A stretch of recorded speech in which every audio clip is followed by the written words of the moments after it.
လောကမှာလူသားတွေမွေးဖွားလာဖို့မွေးဖွားလာနည်း၄မျိုးလို့အလုံးသောတတ္တဝါတွေမွေးဖွားလာဖို့မွေးဖွားလာနည်း၄မျိုးလို့ဆိုတာမစ္စည်းမနိကေမဟာတိယနာရတုတ်မှာမြတ်စွာဘုရားဟောထားတာရှိတယ်နံပါတ်၁ကအန္တဇတဲ့ဥက္ကုံထဲမှာမွေးဖွားလာတာဥထဲမှာတရေတီလာတာလို့ဒီလိုပြောတယ်နောက်တစ်ခုကဇလာဘုဇမိခင်ရဲ့သားအိမ်ထဲမှာတရေတီတာဒါကတစ်ခုနောက်တစ်ခုကတန်သေးတဇအညိအဟောက်အစွတ်ဓာတ်တွေပေါ်မှာတရေတီတာတန်သေးတဇအဲ့ဒီမှာတရေတီပြီးတော့ဖြစ်ပွားတဲ့တတ္တဝါနောက်တစ်ခုကတော့အဲ့ဒီလိုဥထဲမှာလည်းဖြစ်တာမဟုတ်ဘူးမိခင်ရဲ့သားအိမ်ထဲမှာလည်းမဖြစ်ဘူးအစေးအညီတွေထဲမှာဆွဲပြီးတော့လည်းဖြစ်တာမဟုတ်ဘူးရုပ်တရက်ဘွားကန်တဲ့ခန္ဓာကိုယ်ပေါ်လာတဲ့ဟာမျိုးကြတော့ဩပပတ္တိကလို့လူသားတွေမွေးဖွားပုံမွေးဖွားနည်းဟာဒီ၄မျိုးနဲ့လုံးဆိုင်တယ်လို့ပြော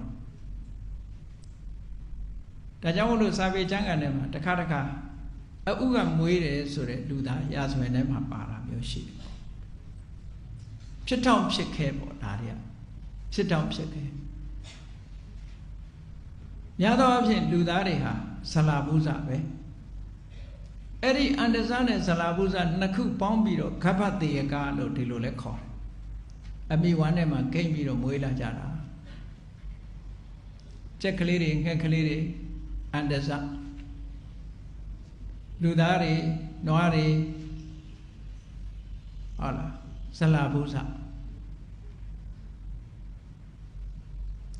တန်တေတဇဆိုတာလူသားတွေလည်းပဲတန်တေတဇအနေနဲ့မွေးလာတာအလုံးကြားဖို့ကြတဲ့ဘရုမဒေဝီတို့ဇာလန်းတွေနော်နောက်ပေါခရတာတိပုံနာတို့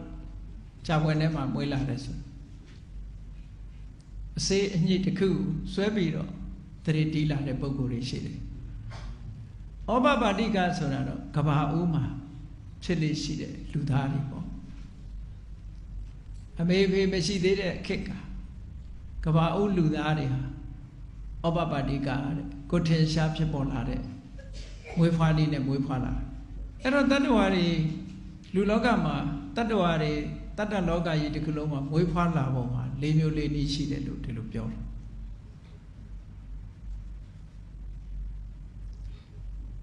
ဒါပေမဲ့လို့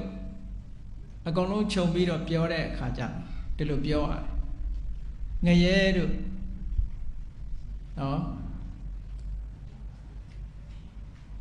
ငရဲရွာတို့နတ်ပြည်တို့ဒါမျိုးတွေကြတော့သူကဟိုဥပပပရိသေတွေဗြဟ္မာတွေတို့ဆိုရင်ဥပပပရိသေကိုထင်ရှားမွေးဖွားလာငရဲမှာတရေတီပြီးတော့ကိုးလာလဲဆွဲလာလွဲတာငရဲရဲ့မိခင်ဆိုတာမရှိဘူးเนาะငရဲရောက်တဲ့လူကချက်ချင်းပဲဘွားကနဲ့ပေါ်လာတဲ့ပုံတရံနဲ့ဖြစ်ကြရတယ်ပေါ့ဘုံပစိုးဖြတ်ကျွန်းနဲ့နေစာငရဲရွာတစ်တာဥပပတ်တစ်မျိုးတည်းပဲရှိတယ်အကျွင်းကတိလေးယောနိရဤပုံသေးမှတ်လို့ဆိုတဲ့စကားအရာကြံတဲ့ဟာတွေကတော့ဒီလူပုံအပါဝင်၄မျိုးလုံးရနိုင်တယ်လို့ဒီလိုပြောတယ်သို့တော်ရေပုံရကတော့လူတွေကဇလာဘုဇပဲများတယ်ပေါ့